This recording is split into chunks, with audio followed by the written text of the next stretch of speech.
Ya pemirsa, ratusan pengemudi angkutan kota yang biasa mengambil penumpang di pul bus liar di Medan, Sumatera Utara menggelar unjuk rasa. Para pengemudi memblokade jalan sebagai bentuk protes penyegelan pul bus oleh Dinas Perhubungan. Ratusan pengemudi bus dan angkutan umum memblokir jalan di bawah flyover Jamin Ginting, Medan, Sumatera Utara. Para pengemudi memprotes Dinas Perhubungan yang menyegel 18 pul bus liar.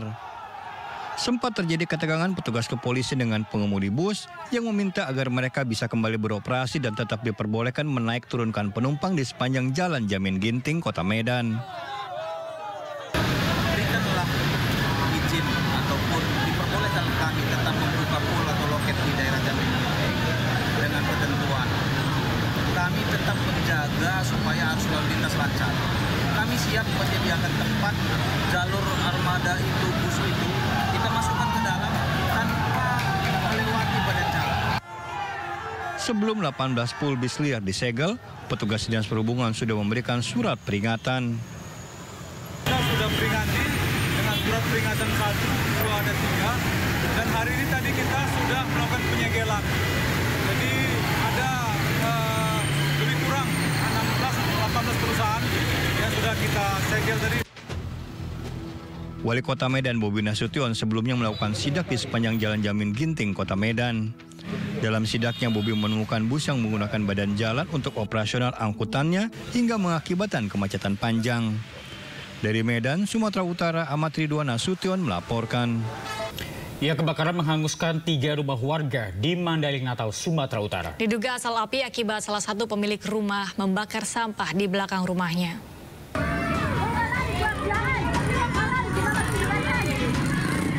Warga desa Banua Simanosor Naga Juang, Mandailing Natal, Sumatera Utara, panik usai terjadi kebakaran yang menghanguskan 3 rumah warga. Api langsung berkobar hebat karena sebagian bangunan yang terbakar merupakan bangunan semi permanen. Lambatnya pemadam tiba di lokasi membuat warga tak dapat berbuat banyak untuk memadamkan api. Menurut salah seorang warga yang rumahnya ikut terbakar, asal api dari salah satu rumah yang sebelum kejadian penghuninya sempat membakar sampah di belakang rumah. Ada yang apa di situ? Yang apa? Yang bakar-bakar? Bakar-bakar, ya sampah ke nanti rumah itu. Jadi yang bakar sampah ini orang rumahnya juga? Nggak tahu, kami nggak nampak orangnya. Api yang nampak? Cuma api yang nampak. Jadi rumah yang terbakar ini rumah kayu apa rumah beton? Rumah kayu sama beton. Tak ada korban jiwa dalam kebakaran ini, namun kerugian ditaksir mencapai ratusan juta rupiah. Dari Mandailing Natal, Sumatera Utara, Ahmad Hussein Lubis, iNews melaporkan. Ya, 2 ruko hangus terbakar diduga ledakan korban di salah satu rumah makan saat memasak. Peristiwa ini terjadi di Samarinda, Kalimantan Timur.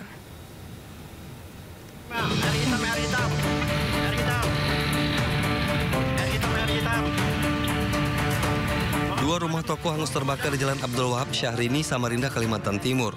Api bermula membakar sebuah rumah makan diduga akibat kompor meledak saat memasak lalu merambat ke bengkel ban mobil. Petugas pemadam kebakaran berjibaku memadamkan api, dan api berhasil dipadamkan 1 jam kemudian. Tidak ada korban jiwa dalam kebakaran ini. Polisi masih menyelidiki penyebab pasti kebakaran. Yang terbakar adalah satu rumah makan, cemilan parcikan, dan satu toko ban. Dugaan sementara kami mendapat informasi daripada masyarakat kompor, dan untuk memastikan kami masih menunggu dari pihak berwajib untuk mendalami apa yang terjadi.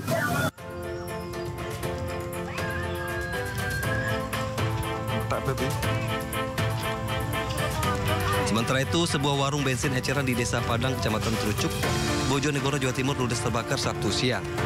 Peristiwa kebakaran bermula saat pemilik warung mengisi bensin eceran ke motor pembeli.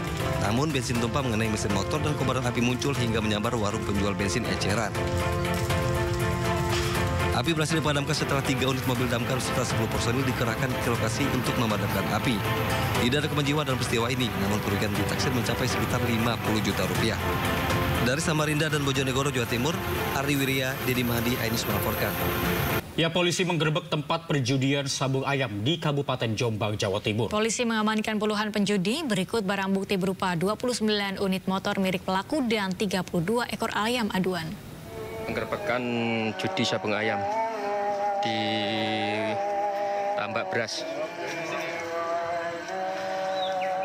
BB sepeda motor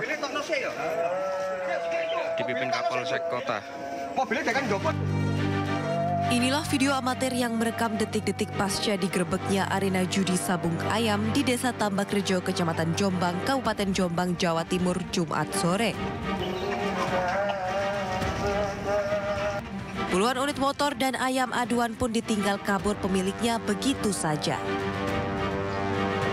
Akibat kejadian ini, polisi berhasil mengamankan 13 pelaku perjudian ayam sabung. Berikut barang buktinya berupa 29 unit sepeda motor dan 32 ekor ayam aduan.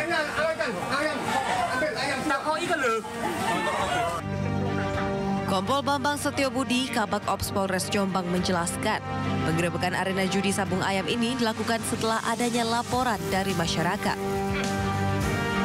Kami dari Polres Jombang langsung melakukan tindakan tegas ya, berkoordinasi dengan wilayah yang ada di kota, Pak Kapolsek Kota Jombang dengan Pak Danamil Jombang Kota, bersama-sama melakukan tindakan untuk sweeping dan melakukan penangkapan.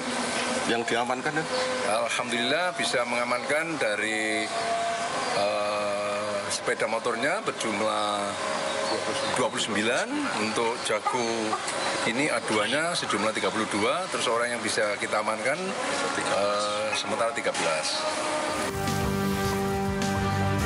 Polisi Polres Jombang saat ini masih memburu puluhan pelaku judi lainnya yang melarikan diri. Dari Jombang, Jawa Timur, Muhtar Bagus, iNews melaporkan. Ya, kuasa hukum Saka Tatal yakin bukti baru atau novum yang diajukan di sidang peninjauan kembali belum pernah ada di persidangan tahun 2016. Sementara itu, pakar hukum pidana menilai bukti foto harus disertakan bukti pendukung agar lebih kuat.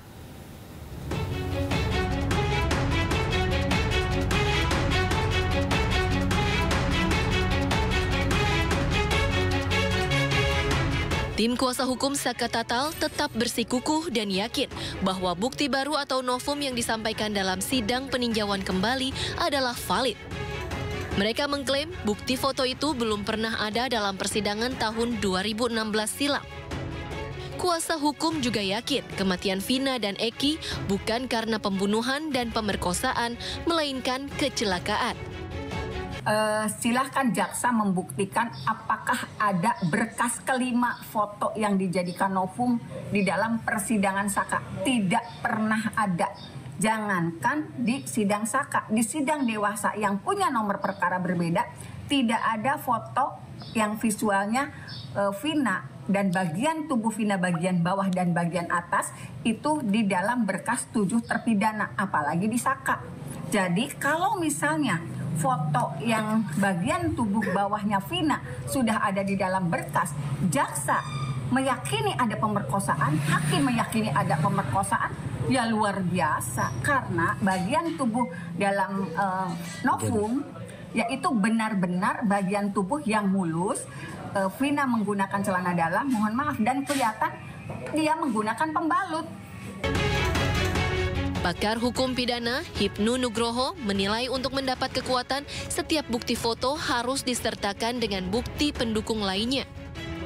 Karena foto itu harus dibicarakan, foto itu harus dibuktikan, foto itu harus dibunyikan bahwa Saka Tatal tidak pernah ada di tempat. Ini yang penting. Jadi tidak perdebatan fotonya, tapi dikuatkan foto itu dengan bukti-bukti yang lain. Sehingga kalau kita identifikasi seberapa besar PK yang diajukan selama ini, itu keberhasilan ya antara 20-25%. Karena pembuktian penuh ada pada negara. Siapa? Penyidik polisi, penuntut umum jaksa, hakim pengadilan negeri, hakim pengadilan tinggi, termasuk hakim kasasi. Nah, disinilah saya kira evaluasi dilakukan sehingga potensi dikabulkan. Tadi saya katakan memang salah bisa, tapi sedikit 20 boleh. Mudah-mudahan kasus Tata ini bagian dari 20 atau 25% terhadap PK yang diajukan di Indonesia.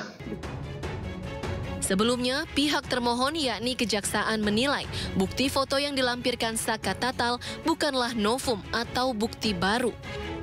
Hal itu disampaikan termohon dalam sidang peninjauan kembali mantan terpidana kasus Vina Saka Tatal di Pengadilan Negeri Cirebon Jumat pagi. Dari Cirebon, Jawa Barat, To Iskandar, iNews melaporkan. Ya, Saka Tatal optimis ia akan menangkan PK di pengadilan. Ia berharap sidang peninjauan kembali bisa berhasil memulihkan nama baiknya meski telah menjalani hukuman penjara. Pendapat Saka, ya insya Allah berjalan dengan lancar dan hasilnya maksimal mungkin. Jadi pendapat Saka ini semoga PK yang Saka ajukan ini jawabannya lebih maksimal mungkin apa yang diharapkan. Jadi Saka juga berterima kasih atas dukungannya buat teman-teman Saka ataupun dari warga Saka. Ada juga dari netizen juga atas dukungannya. Saka berterima kasih atas meluangkan waktunya. Padahal Saka ini tidak pernah mengharapkan kedatangannya. Saka ini benar-benar kaget. Ada teman-teman yang rela kerjaannya ditinggalkan demi mendampingi Saka. Ya, usai kejaksaan menyatakan akan mengajukan kasasi, hakim yang memvonis bebas Ronald Tanur mendatangi Pengadilan Tinggi Surabaya. Majelis hakim menjadi sorotan karena putusannya dinilai tidak masuk akal dan tidak memenuhi rasa keadilan.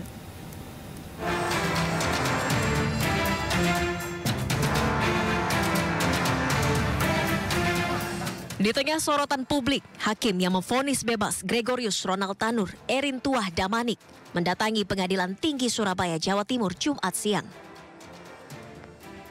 Menurut Damanik, kedatangannya tidak berkaitan dengan putusan bebas Ronald Tanur, melainkan untuk silaturahmi. Humas ya, silakan bicara.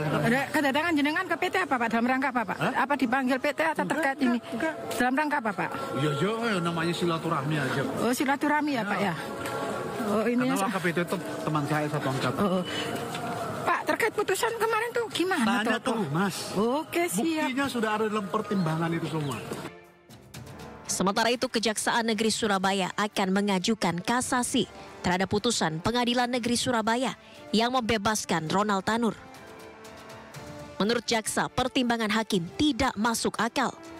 Dalam putusannya, hakim menilai korban Dini Sera Afrianti meninggal dunia bukan karena dianiaya, melainkan kerusakan lambung akibat terlalu banyak mengkonsumsi alkohol. Yang menyatakan bahwa korban kematiannya karena ada luka di sana. Nah, sehingga jika misalnya hakim hanya melihat dari sisi bahwa tidak ada saksi yang langsung melihat atau karena pengaruh alkohol, saya kira ini kurang tepat. Ya. Nah, kemudian kalau kita lihat secara logika hukumnya dan fakta-fakta yang ada, bahwa pada saat kejadian ini kan antara korban dengan terdakwa itu berada pada waktu dan ruang yang sama. Kemudian ada fakta yang menyatakan percekcokan antara pelaku dan korban. Kemudian korban melakukan pelaku melakukan penamparan ya atau pemukulan terhadap korban. Nah, termasuk yang apa yang ditunjukkan oleh CCTV dan visum itu ya. Nah, sehingga kalau kita lihat fakta-fakta ini seharusnya hakim melihat ini harus lebih komprehensif.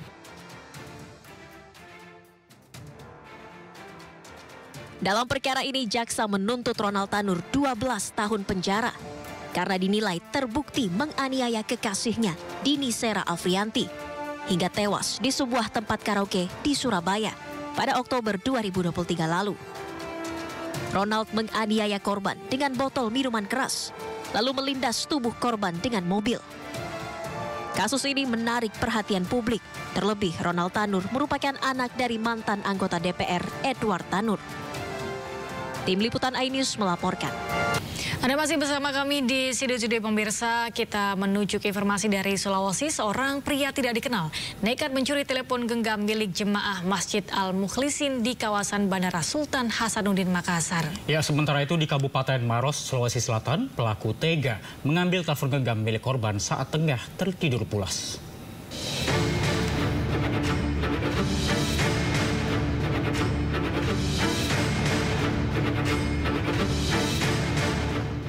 Dari rekaman CCTV terlihat aksi pencurian yang dilakukan seorang pria di Masjid Al-Mukhlisin, kawasan Bandara Sultan Hasanuddin Makassar, Kabupaten Maros, Sulawesi Selatan. Pelaku nekat mengambil telepon genggam yang tersimpan di lantai saat pemiliknya tengah tertidur pulas. Meski di dalam masjid juga terlihat sejumlah jemaah lainnya yang tengah melaksanakan sholat dan mengaji.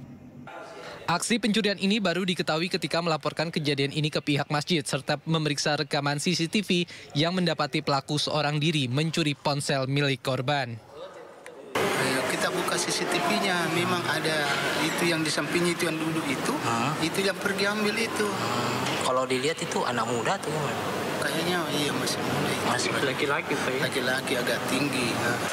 Jadi menyikapi kejadian tersebut, kami dari Polsek Bandara langsung melakukan pengecekan di masjid. Kami mengamankan CCTV dari masjid bandara tersebut. Dan kalau korbannya sendiri gimana? Apakah sudah melapor atau gimana? Jadi untuk korban sampai saat ini belum melapor di Polsek Bandara. Jadi kami juga dari Polsek Bandara langsung melakukan langkah-langkah kepolisian untuk mengungkap adanya pencurian tersebut. Hingga saat ini kepolisian sektor kawasan Bandara Sultan Hasanuddin tengah mengejar pelaku yang telah diketahui identitasnya melalui rekaman CCTV.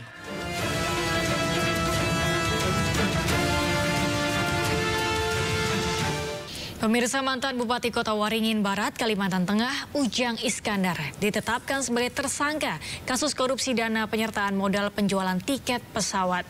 Ya, Ujang langsung ditahan pihak kejaksaan di Rutan Salemba.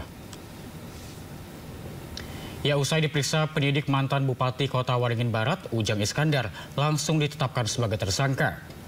Ujang terbukti sebagai tersangka kasus korupsi dana penyertaan modal penjualan tiket pesawat pemerintah Kabupaten Kota Waringin Barat kepada perusahaan Agrotama Mandiri dan PT Aleata Danamas di Tanbun 2009. Akibat perbuatannya, negara dipastikan menderita kerugian 1 miliar rupiah. Dan usai ditetapkan sebagai tersangka, Ujang langsung ditahan di Rutan Salemba oleh pihak kejaksaan.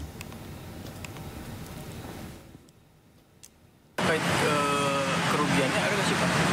Berapa tuh, Pak? Nah, ini kan masih sedang pemeriksaan, ya. Bahkan yang bersangkutan kan dipanggil beberapa kali sebagai saksi tapi tidak mengindahkan. Nanti dalam perkembangannya tentu akan ada update. Pemirsa, sempat digadang-gadang akan maju ke bursa bakal calon gubernur Kapolda Jawa Tengah, Irjen Ahmad Lutfi justru dimutasi ke Kementerian Perdagangan. Ya, spanduk dukungan sempat terpasang saat mengunjungi sebuah pondok pesantren di Purworejo, Jawa Tengah. Kapolri Jenderal Listio Sigit Prabowo melakukan rotasi dan mutasi kepada 157 anggotanya dari tingkat perwira tinggi hingga perwira menengah. Salah satu yang terkena mutasi adalah Kapolda Jawa Tengah Irjen Ahmad Lutfi. Dalam surat telegram Kapolri, Ahmad Lutfi dimutasi ke Pati Itwasum dalam rangka penugasan keluar struktur ke Kementerian Perdagangan. Posisi Kapolda Jawa Tengah selanjutnya digantikan oleh Brigjen Ribut Hari Wibowo yang awalnya menjabat sebagai Kepala Biro Pembinaan Karir Karo Binkar SSDM Polri. Mutasi saya ke Irjen Redak, ya. Besok Senin saya serah terima. Senin. Nama Irjen Ahmad Lutfi sempat muncul dalam bursa bakal calon gubernur Jawa Tengah termasuk saat Rapimnas Partai Amanat Nasional di Semarang. Saat berkunjung ke sebuah pondok pesantren di Purworejo, Jawa Tengah, sejumlah spanduk dukungan juga bertebaran. Bahkan sebuah lembaga survei pada akhir bulan lalu mencatat nama Ahmad Lutfi berada di urutan kedua di bawah Kaisang sebagai tokoh yang populer bakal calon gubernur Jawa Tengah. PDIP yang belum pernah unggul di pemilihan gubernur Jawa Barat menyodorkan pasangan Ridwan Kamil dan Ono Surono untuk bertarung di Pilkada Serentak 2024. Ya, sementara politisi Partai Gerindra Deddy Mulyadi melakukan safari politik ke sejumlah kiai di Purwakarta, Jawa Barat.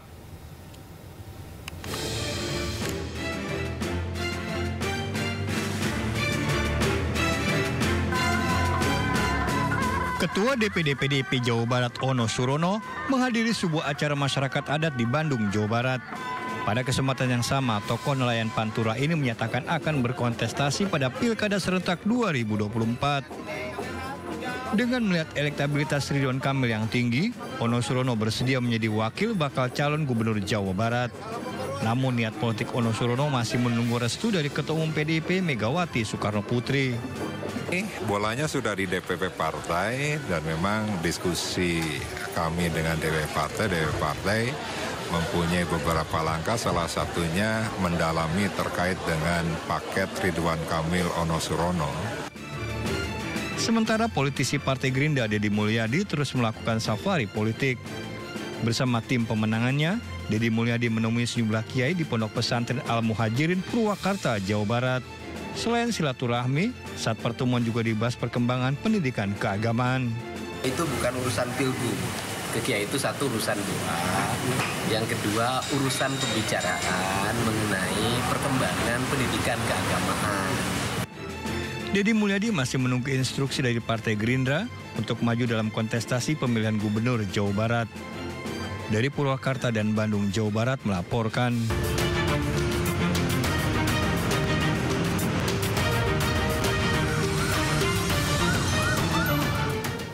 Pemirsa, saatnya kita beralih untuk menyimak pantauan arus lalu lintas dan kami telah terhubung dengan Brigadir Treslinda dari NTMC Polri yang kini berada di kawasan Cawang Uki, Jakarta Timur. Ya, Brigadir Treslinda, bagaimana pantauan arus lalu lintas dari tempat Anda melapor?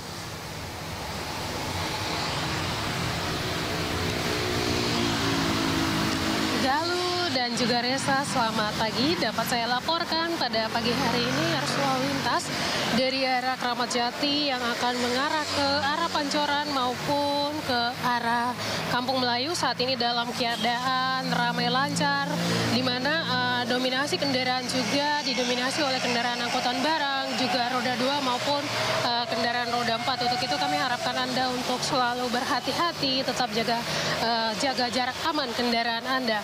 Kemudian di arah sebaliknya, yaitu dari arah Kampung Melayu yang akan mengarah ke arah Kramat Jati pada pagi hari ini dalam keadaan ramai lancar. Peningkatan volume kendaraan juga terjadi untuk kendaraan yang akan masuk pintu tol Jagorawi. Hal ini berkaitan dengan aktivitas masyarakat yang akan mengarah ke arah puncak maupun jalur-jalur di sekitar tempat wisata di arah puncak ini menjadi salah satu pemicu peningkatan volume kendaraan ke arah Jagorawi.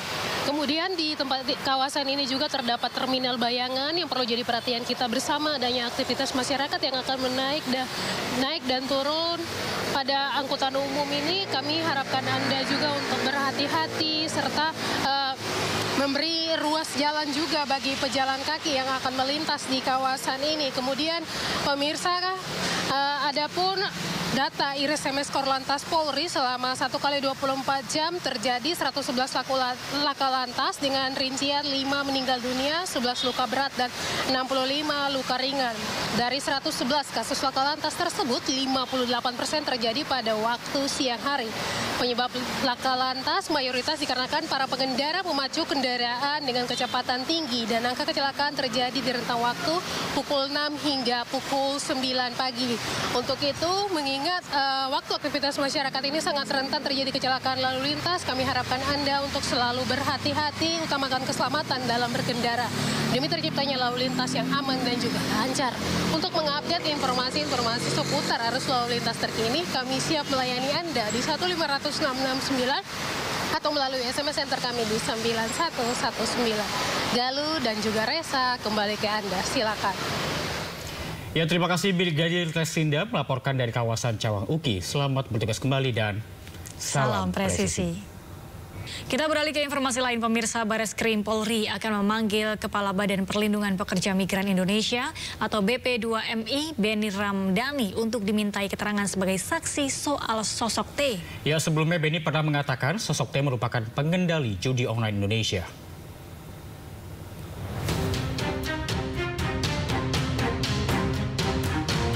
Direktorat Tindak Pidana Umum Bareskrim Polri akan memanggil Kepala Badan Perlindungan Pekerja Migran Indonesia Beni Ramdhani untuk dimintai keterangan sebagai saksi terkait sosok berinisial T yang disebut sebagai pengendali judi online Indonesia.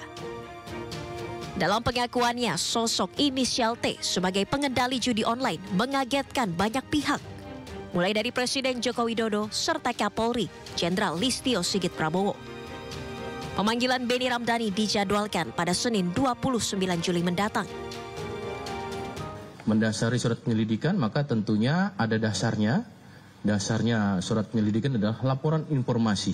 Baik itu pertanyaan dari teman-teman media, kemudian sudah beberapa juga ada informasi yang disampaikan oleh teman-teman media. Maka mendasari laporan informasi itu terbitlah surat perintah penyelidikan. Maka langkah-langkah Polri dalam hal ini oleh Barreskrim, Direktorat Tipidum akan melakukan langkah-langkah untuk memanggil, ya, dalam hal ini adalah terhadap saudara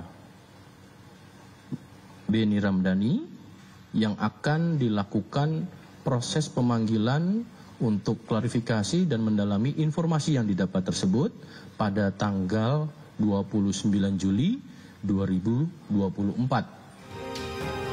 Polri akan menerapkan penegakan hukum sesuai perundang-undangan, termasuk kepada sosok berinisial T. Dari Jakarta, Irfan Hardiansyah, Aris Setiawan, iNews melaporkan. Sementara itu pemirsa, Pusat Pelaporan dan Analisis Transaksi Keuangan PPATK angkat bicara terkait sosok berinisial T yang disebut sebagai pengendali judi online di Indonesia. Ya, PPATK juga sudah menyampaikan semua hasil analisis ke pihak penyidik.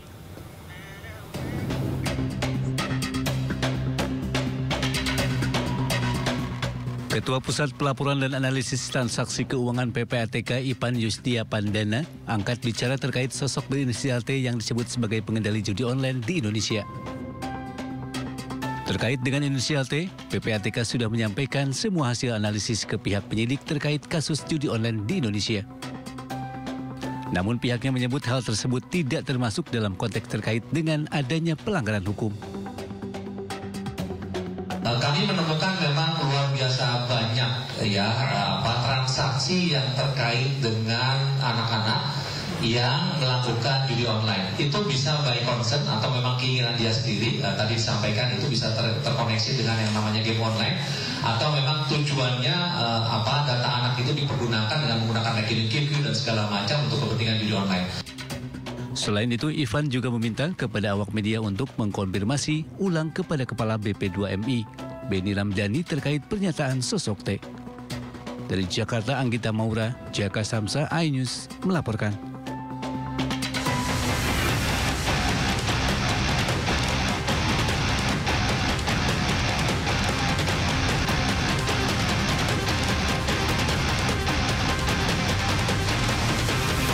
Jangan judi, jangan judi, jangan berjudi.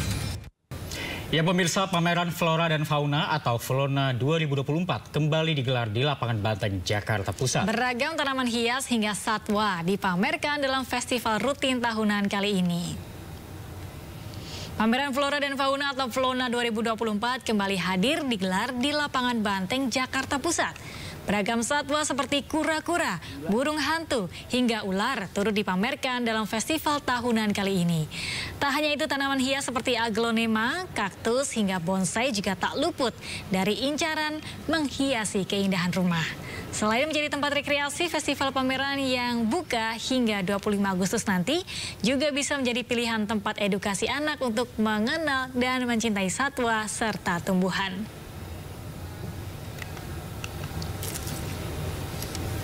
Ya, untuk mengetahui bagaimana keramaian di sana, sudah ada rekan kami, Dilami Aulia. Ya, halo Dilami. Apa saja yang ada di sana dan apa yang berbeda tahun ini dibandingkan dengan pameran Flona di tahun sebelumnya, Dilami? Halo, selamat pagi Reza, Galuh, dan juga pemirsa. Saya lagi ada di pameran Flora Fauna 2024 ya. Galuh, kalau bedanya mungkin tahun lalu jenis anggreknya tidak terlalu banyak, tahun ini jenis anggreknya banyak sekali. Saya kebetulan sudah ada di booth anggrek dan saya akan tunjukkan salah satu anggrek favorit saya. Ini di sebelah kanan saya, kameramen Zulkarnain akan menunjukkan bahwa ini merupakan anggrek panda. Anggrek panda ini sangatlah cantik dengan beragam warna, mulai dari ungu, orange, kuning, hingga warnanya warna merah.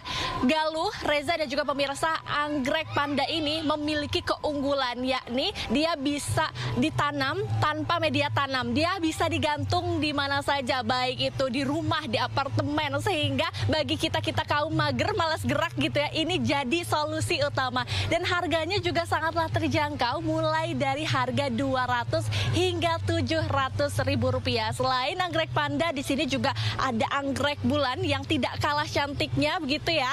Nah, kalau misalnya untuk melihat lebih banyak lagi dan tahu lebih dalam jenis-jenisnya apa saja sih, langsung kita tanya sama penjualnya. Ini langsung kita panggil kali ya. Halo Mas Gilang. Izin ya, kita mau tanya-tanya nih. Mas, kalau misalnya untuk anggrek yang favorit pengunjung gitu yang biasa banyak dibeli saat pameran flora fauna apa aja nih Mas? Untuk yang tahun sekarang 2024, para pengunjung lebih antusias ke jenis anggrek panda. Ya, yang digantung, yang tanpa media.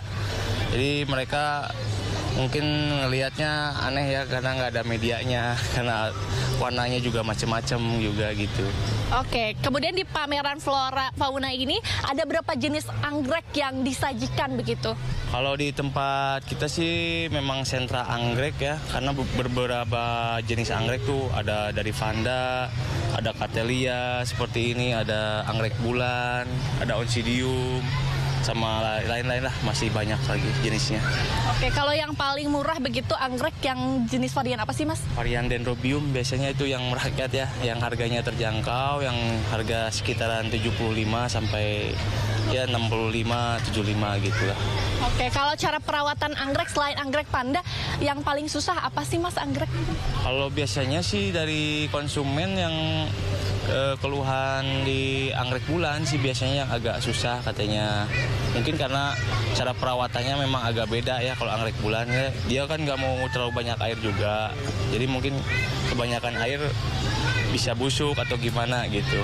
Oke, makasih banyak Mas Gilang. Wah, pemirsa, tadi kita sudah mendengar banyak sekali jenis anggrek di sini yang disajikan ya. Selain anggrek atau fauna, di sini juga ada maksud saya ada fauna juga. Jadi di sini banyak sekali juga dipamerkan hewan-hewan seperti kura-kura, kemudian juga ada kelinci. Jadi bagi Anda masyarakat Jakarta yang ingin weekend begitu ya dan juga berlibur, Anda bisa main ke sini lihat flora yaitu anggrek dan juga banyak sekali ragam fauna, karena memang untuk tahun ini Flora Fauna 2024 mengusung Jakarta Global Hijau Mempesona dan terbuka untuk umum. Jadi Reza dan juga Galuh, saya tunggu di sini, kita lihat-lihat anggrek dan juga main sama binatang-binatang di sini. Kembali Galuh, Reza. Pastinya kita juga nanti akan mengunjungi jalan-jalan pameran Flora ya. 2024. Yes. Tapi kita pengen tahu di Lami, apakah biaya ataupun apakah pengunjung yang akan ke sana ini dikenakan biaya di Lami? Ya Reza, untuk pengunjung ini tidak dikenakan biaya sama sekali alias gratis. Jadi bagi kita kaum-kaum yang mager mengeluarkan uang begitu ya, bisa langsung datang ke sini. Banyak juga di sini saya lihat keluarga yang berolahraga jogging sambil lihat-lihat anggrek. Siapa tahu ini bisa juga dibawa pulang dan bisa dirawat di rumah. Reza. Amin, terima kasih banyak atas laporannya dari Taman Lapangan Banteng. Seru banget ya. Seru banget. Di sana ada gambar-gambar indah. Selamat bertugas kembali di Rami.